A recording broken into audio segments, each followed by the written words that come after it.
Welcome to Sound Audits. I'm Sound Drone. We stand on your rights, we question authority, and we make the record public. Every interaction matters. Every right counts. Let's go audit. Today, we're at the Anderson Police Department, and the last time I was here, it was looking really shabby, man. The parking lot was beat up. It looked horrible. And I'm back today, and it still looks horrible. So I brought my leaf blower, and we're gonna clean up the parking lot for them. Here we go.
I found a cop glove.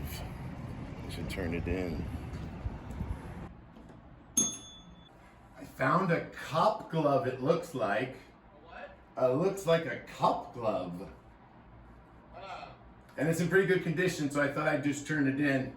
Well, what are you doing out there? Just cleaning up. For funsies? Well, you know, last time I came here it was all beat up, and I thought no one was taking pride in the way the front of the police station looked, so I don't know, I just took a couple minutes to just to clean it up. Well, thank you very much for doing that. Sure. My community service for today. Yeah, awesome. And this looks like it's in good condition. Doesn't look like it's been sitting out there. All right, yeah, we'll have to go get it. All right, thanks, guys. And I'm also making a video. Yeah. Okay. He said, get famous. That was cool.